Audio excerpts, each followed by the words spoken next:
Halo, saya Presley.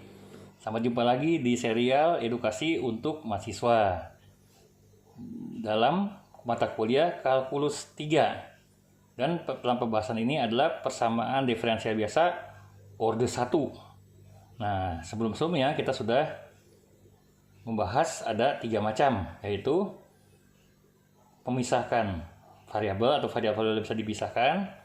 Yang kedua, bentuk homogen. Yang ketiga, dibuat menjadi homogen. Nah, untuk yang bentuk yang sekarang adalah bentuk yang keempat, akan saya bahas lagi, yaitu bentuk eksak. Nah, langsung kita lihat ke whiteboard ya. Nah,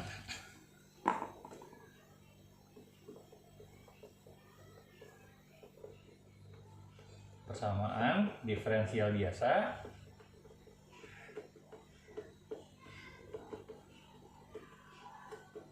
orde 1.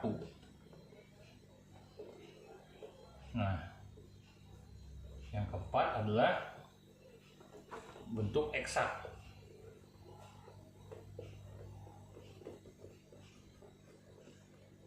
Nah, bentuk eksak, bentuk umumnya adalah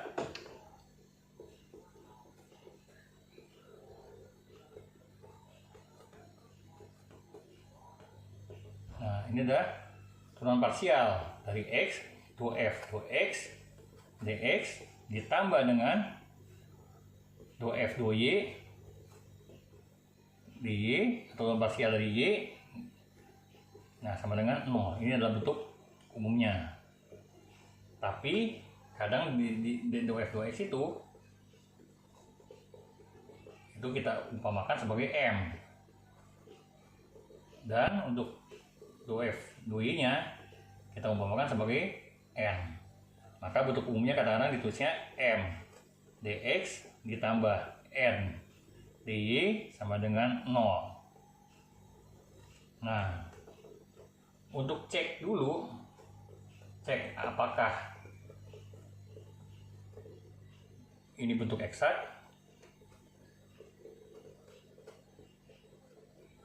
Nah, maka kita harus turunkan ini. Berarti kan kalau kita turunkan ini 2M 2Y itu akan sama dengan, kan kalau 2M 2Y berarti sama juga 2F 2X 2Y. Kalau ini kita turunkan terhadap X 2M 2X, maka ini sama juga 2F 2F 2X 2Y. Nah, bagian ini kan sama kan kalau kita lihat. Nah, artinya dia apakah dia bentuk eksak? Nah, berarti harus sesuai dengan 2F 2Y harus sama dengan 2N 2X. Nah, kalau dia udah seperti ini baru kita namakan bentuk eksak. Oke. Nah, kita lanjut masuk ke soal aja biar lebih mudah nanti. Ini saya hapus dulu.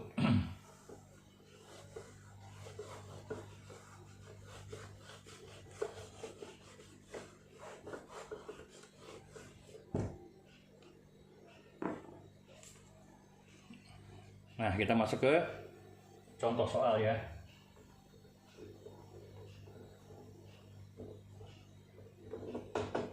Nah,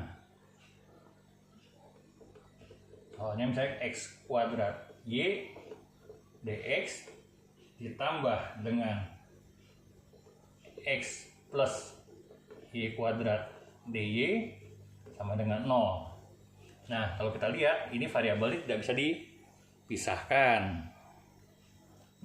Nah, kemudian juga ini pangkatnya beda. Nah, di dx ini pangkat 2, pangkat 1, ini pangkat 1, pangkat 2. Berarti nggak bisa dibikin homogen. Kalau homogen itu harus pangkatnya sama di ruas dx maupun di ruas dy. Nah, kita cek. Yang ini kan M-nya. Ini M,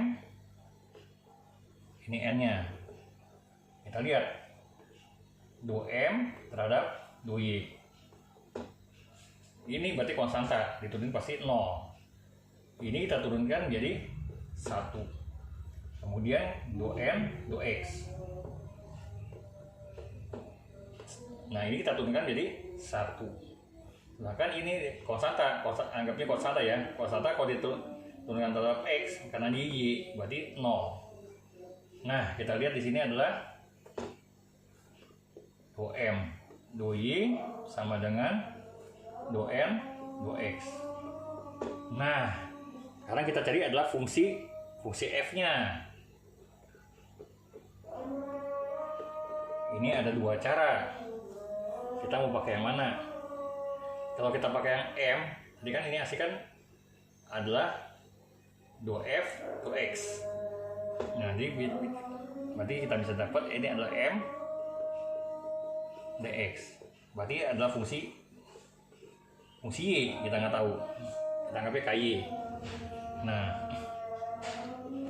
ini fungsi Y-nya sama dengan fungsi F-nya KY ditambah integral X kuadrat Y dx. Maka hasilnya adalah KY, ini kita integral adalah 1/3 X pangkat 3, karena ini konstanta Y dx berarti dapatnya X Y. Nah, karena ini apa ya, konstanta aja. Nah, nilai KY berapa? Kita turunkan aja. Nah, terhadap Y. Jadi kita pakai 2F 2Y. Ini sama dengan K aksen Y. Nah, ini kita turunkan parsial. Tapi berarti nggak ada 0. Ini kan kita turunkan parsial terhadap Y. Berarti tinggal Y-nya berarti jadi 1. Jadi tinggal fungsi X saja di sini. Nah, 2F 2Y itu sama juga apa? 2F 2Y itu sama juga fungsi yang ini kan 2F 2X. 2F 2Y itu sama fungsi yang N. Nah, jadi harus sama dengan fungsi N di sini. Satu saja biar mudah ya. Jadi 2F 2Y itu harus sama dengan fungsi yang N di sini. Yang harusnya N dy. Berarti ini K aksen Y ditambah X harus sama dengan X ditambah dengan Y kuadrat. Ini kita bisa coret. Nah, ini saya taruh sebelah sini aja.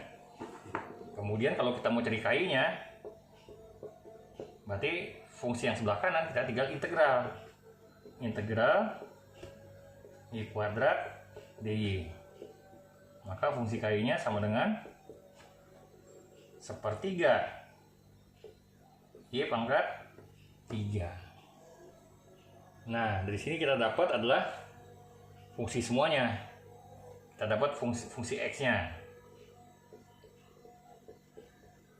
Fungsi fx-nya. Berarti kalau kita lihat masukin data di KY-nya berarti 1/3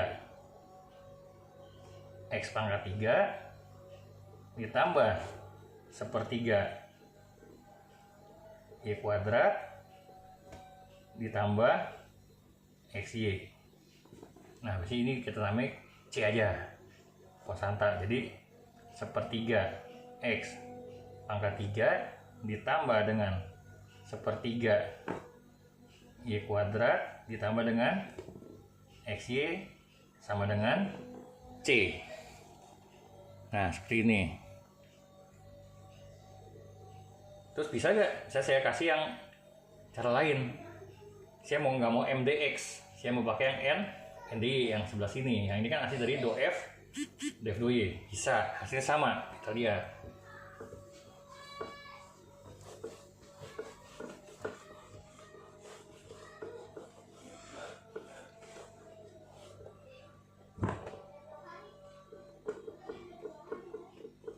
Untuk fx-nya kita pakai yang integral N dy. Ya kalau N dy berarti sini pasti kx. Nah, seperti ini. Kita masukin datanya, kx ditambah dengan n-nya adalah x ditambah y kuadrat di. Maka kalau kita integral, hasilnya adalah ini konstanta dikali berarti tinggal xy ditambah 1/3 y pangkat 3. Nah, kita turunkan biar dapat aksen, berarti do f do x. Tujuannya biar sama dengan m, karena ini kan fungsinya namanya do f do x, yang ini do f do y. Jadi ini adalah k aksen x, ini kita turunkan tahap x, berarti tinggal y saja. Nah, di sini kan 1/3 y pangkat 3, tapi terturun terhadap x, berarti tidak ada nilainya atau 0. Nah, di sini kita dapat do f do x itu harus sama dengan nilai yang m-nya di sini.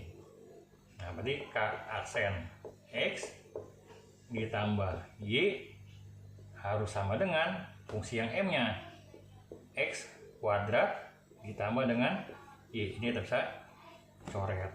Nah, maka untuk fungsi kx-nya berarti ruas kanan kita integral x kuadrat dx. Jadi 1/3 x pangkat 3. Nah, kx dapat, kita masukin ke fungsi fx-nya. Jadi ini kita ganti dengan 1/3 x pangkat 3. Saya susun aja langsung ya. Jadi ini 1/3 y pangkat 3 ditambah dengan xy. Nah, integral dari fx y ini kan namanya 0. Kalau kita integral jadi konstanta. Ini konstantanya adalah 1/3 x pangkat 3 ditambah 1/3 y pangkat 3 ditambah dengan xy. Nah, jadi setelah kamu cek itu persamaannya itu bentuk eksak, jadi kita bisa integralin. Nah, jadi untuk kalau yang pakai NDY, nanti sini ada fungsi kx. Caranya kita udah integralin, kita turunkan terhadap y biar dapat fungsi m. Nah, baru kita setarain di sini. Kebalikannya, jika kita mau pakai m dx, berarti kita ada fungsi ky. Nah, kita integral dulu, kemudian kita turunkan terhadap posisi tadi m dx, berarti tahap y, biar dia sama dengan fungsi n. Hasilnya boleh pilih salah satu, karena hasilnya adalah sama. Oke, terima kasih. Sampai sini dulu. Sampai ketemu lagi di persamaan yang harus dibuat eksak dengan faktor integrasi. Sampai jumpa lagi.